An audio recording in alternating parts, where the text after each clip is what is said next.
राजा वह नहीं जो हक की बात करके गद्दी ले, मांग कर गद्दी ले, बल्कि राजा वह है जो छीन कर गद्दी ले, अपनी ताकत से गद्दी हासिल करे। ऐसा सोचना था अलाउद्दीन खिलजी का। अलाउद्दीन खिलजी उस समय के बादशाह फिरोज खिलजी का भतीजा हुआ करता था। फिरोज खिलजी अलाउद्दीन खिलजी से बहुत प्यार करते थे। उसका कारण यह था कि अलाउद्दीन खिलजी एक तो भतीजा था, दूसरा वह एक कुशल सेना नायक था, एक अच्छा सैनिक था और वह प्रत्येक युद्ध में विजय हासिल करता था। वह कोई भी युद्ध हारता नहीं था।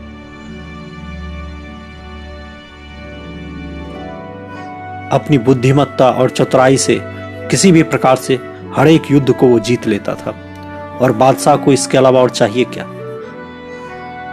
उसके इन्हीं गुणों को देखते हुए बादशाह फिरोज खिलजी ने अपनी बेटी मलिकाए जहां की शादी अलाउद्दीन खिलजी से कर दी।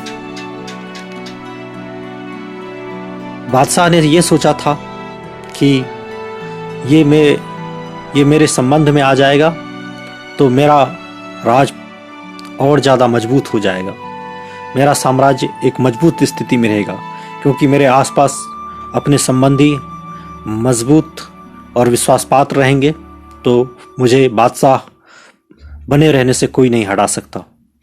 लेकिन उन्हें क्या पता था कि अलाउद्दीन खिलजी खुद अपने आप को बादशाह बनाना चाहता था।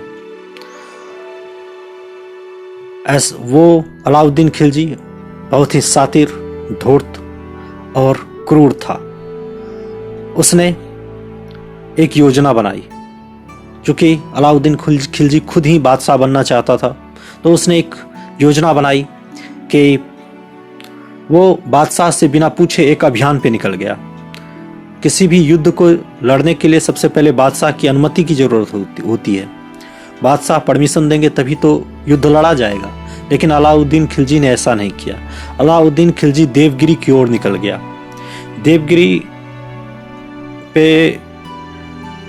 देवगिरी में राजा रामचंद्र नाम का यादव वंश का राजा हुआ करता था और वह बहुत ही समृद्ध साम्राज्य था।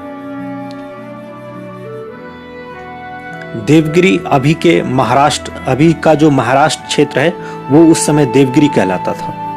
तो देवगिरी पर अलाउद्दीन खिलजी हमला करने चले जाते हैं और वहां जाकर बहुत ज्यादा ही लूटपाट करते हैं और अंत में संधि कर देते हैं और राजा को अपने अधीन कर लेते हैं। और उससे जो धन प्राप्त हुआ था, बहुत ज़्यादा ही धन, क्योंकि वो देवगिरी साम्राज्य बहुत ज़्यादा ही धनवान था, तो इससे उसको पैसे मिल चुके थे, धन मिल चुका था अलाउद्दीन खिलजी को, जिससे वो और भी ताकतवर हो गया। और उसने मन बना लिया था कि वह अपनी खुद की सेना तैयार करेगा और उन्हीं पैसों से उन्हें खुद की सेना तैयार कर ली, बिना बादशाह अपने चाचा बादशाह को पूछे और बिना उनकी जानकारी लिए, बिना बताए। बादशाह तो सोचते रहते थे कि ये तो यूं ही हर जगह लड़ाई करते रहता है, घूमता फिरता रहता है और ये मेरे खिलाफ क्यों ही षड्यंत्र करेगा। लेकिन अलाउद्दीन खिलजी ने षड्यंत्र कर दिया था और वो वहाँ जाता है और उनको बताता है कि बादशाह, मैंने देवगिरी को जीत लिया है, देवगिरी ने संधि कर लिया है। अब अलाउद्दीन खिलजी के चाचा फिरोज खिलजी बहुत खुश थे और उन्होंने उसे गले लगाया। लेकिन अलाउद्दीन खिलजी ने धोखे से उसे मार दिया, अपने चाचा को मार दिया। गद्दी पर उसने शासन संभाला तो उसने बहुत ही कठोर नीति अपनाई अपने शासन को व्यवस्थित करने के लिए। उसने कई अच्छे काम भी किए और कई अपने शासन की दृष्टि से उसने हमें बहुत ही अच्छे काम किए, क्योंकि अपने देश यानी अपने भारत की सुरक्षा के लिए उसने बहुत सारे काम किए। जैसे कि उसने मंगोल आक्रमण को रोकने के लिए मजबूत सेना तैयार कर दी। मंगोल के बारे में बात बताते चलें कि मंगोल बहुत ज़्यादा ही क्रूर कबीले वाले होते हैं। मंगोल को इसलिए भयानक कहा जाता था कि मंगोल का नाम सुनते ही सभी लोग डर जाते हैं। पुराने ज़माने में भी डर जाया करते थे, आज भी उसका खौफ था। इतिहास के पन्नों में आज भी उनका खौफ दर्ज है। कारण यह था कि मंगोल छोटी छोटी जनजातियां होती थीं, लड़ाकू जनजातियां। चंगेज खान ने सारी छोटी छोटी लड़ाकू जनजातियों को एकत्रित करके एक विशाल और निर्दयी सेना बनाई थी। वह घुड़सवारी में तेज थी, तलवारबाजी में तेज थी, तीरंदाजी में तेज थी। वह सेना जब भी निकलती थी उसका मुकाबला कोई नहीं कर पाता था। बड़े बड़े साम्राज्य उसके डर से, उसके नाम से यूं ही हथियार छोड़ देते थे और संधि कर देते थे बिना युद्ध लड़े। उन्हें मंगोल कहा गया क्योंकि वो उसी क्षेत्र से आए थे, मंगोलिया से आए थे, इसलिए उन्हें मंगोल कहा गया। और वो जो राजा उनकी बात नहीं मानते थे, फिर उस पे उनका कहर टूटता था। वो बिजली की तेजी से आते थे और सब कुछ तहस नहस करके, मार काट करके, किसी को भी जिंदा नहीं छोड़ते थे और सब कुछ जलाकर खाक कर देते थे। और उसकी सेना जब ये ऐसा कर देती थी, उसके बाद ऐसा लगता था कि जैसे कभी वहाँ कोई शहर था ही नहीं। वो पूरा इलाका ही उजाड़ हो जाया करता था।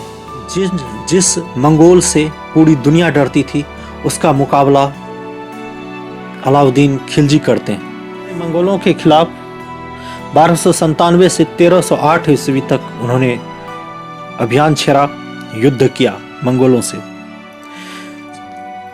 सबसे पहले 1297 में पंजाब के इलाके में मंगोलों ने आक्रमण कर दिया, लेकिन अलाउद्दीन खिलजी की सेना ने उसे हरा दिया और यह एक बहुत ही प्रशंसनीय बात थी। फिर 1299 में फिर से हमला होता है। उसे भी सेनापति जाफर खान, अलाउद्दीन खिलजी का एक सेनापति हुआ करता था जाफर खान, उसने मंगोलों को हरा दिया और दिल्ली में घुसने नहीं दिया। पंजाब और क्षेत्रों में तो आ गए थे, लेकिन दिल्ली में नहीं घुसने दिया गया, मार पीट कर उसे भगा दिया गया। फिर 1305 ईस्वी में युद्ध लड़ा गया। इस बार अलाउद्दीन खिलजी बहुत ही क्रोधित हुआ। अलाउद्दीन खिलजी खुद ही बहुत ज्यादा ही खूंखार व्यक्ति था और इन मंगोलों से वो परेशान हो गए और उन्होंने बहुत मारा मंगोलों को। और बहुत सारे 2 लाख की फौज आई थी मंगोलों की, उसमें से उन्होंने 1 लाख फौज को गिरफ्तार करके युद्ध में मारा और सबको कत्लेआम का आदेश दे दिया। सबको बंदी बना लिया। लगभग 1 लाख मंगोलिया फौजों को उन्होंने कत्लेआम का आदेश दिया और सबका कत्ल कर दिया गया, गले काट दिए गए। ऐसा इसलिए हुआ क्योंकि मंगोल क्रूर थे और वो सारी सभ्यताओं को नष्ट करते जा रहे थे। तो अलाउद्दीन खिलजी ने भी उस पर दया नहीं दिखाई और सबको लगभग 1 लाख मंगोलों का कत्लेआम कर दिया। इसके बाद मंगोल डर गए और उसके बाद फिर वो कभी वापस नहीं आए। कम से कम अलाउद्दीन खिलजी के समय में वो वापस नहीं आए बहुत दिनों तक। और इस तरह से हमेशा के लिए मंगोलों का भय समाप्त हो गया और इससे उनकी ताकत का पता चलता है। अलाउद्दीन खिलजी की ताकत का, भले हुई वो क्रूर हो, लेकिन वो एक कुशल शासक था और वो अपनी सेना का और अपने देश की सुरक्षा का ध्यान रखता था। अलाउद्दीन खिलजी ने टैक्स प्रणाली को मजबूत किया। टैक्स प्रणाली, किसानों पर कर का बोझ बढ़ गया क्योंकि उसके सेना अधिक थी, खर्च अधिक था। तो लगान प्रणाली में थोड़ी कसावट की। जिस तरह अभी मोदी जी जीएसटी ले आए हैं, सभी लोगों को दिक्कत तो होती है, कमाई का लगभग 60% सरकार के पास ही चला जाता है, लेकिन यही है कि देश थोड़ा मजबूत होता है। चाहे पैसा भले ही कई दूसरे कार्यों में लग रहा हो, लेकिन देश के पास पैसा, सरकार के पास पैसा पहुंचता है और सरकार मजबूत होती है। अलाउद्दीन खिलजी ने टैक्स बढ़ा दिया, कृषि पर टैक्स बढ़ा दिया, खेती पर टैक्स बढ़ा दिया। उन्होंने अलाउद्दीन खिलजी ने बाजार पर नियंत्रण किया, महंगाई और ऊंचे ऊंचे दाम में जो वस्तुएं मिलती थी उन पर नियंत्रण डाला, और ताकि वस्तुएं सस्ती मिलने लगे और उनकी सेनाओं को ज़्यादा खर्च ना पड़े उनकी सेनाओं के खान पान रख रखाव में। उसने अमीरों और सामंतों को कमज़ोर करने के लिए शराब और प्राइवेट सेना पर टैक्स लगा दिया या प्रतिबंध भी लगा दिया।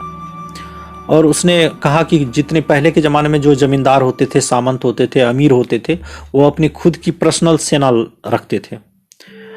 जैसे किसी गांव का मुखिया है तो उसके पास 100 सैनिक होते थे, सामंत है तो 1000 सैनिक होते थे।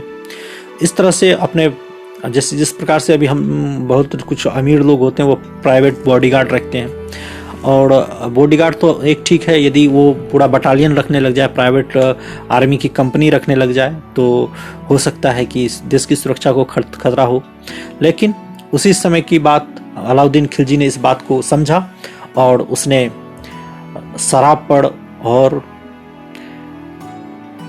प्राइवेट सैनिक रखने पर प्रतिबंध लगा दिया। इन बातों के कारण हो सकता था कि लोग विद्रोह करते,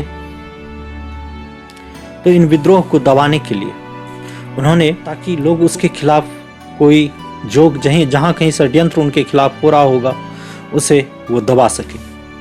1299 में से 1300 ईस्वी तक में उन्होंने गुजरात पर हमला किया। गुजरात में उस समय राजा कर्णदेव हुआ करते थे और राजा कर्णदेव से उन्होंने युद्ध किया, बस यूं ही साम्राज्य के विस्तार के लिए, ज़्यादा धन प्राप्ति के लिए। पहले लोग इसी प्रकार करते थे, जो भी शक्तिशाली राजा होता था वो दूसरे राज्य पर चढ़ाई करके धन दौलत लूटने पर रहता था, चाहे अलाउद्दीन खिलजी हो, चाहे अशोक हो, सब कोई इसी प्रकार पहले के ज़माने में युद्ध हुआ करता था। रक्त रंजित इतिहास है हम लोगों के देशों में।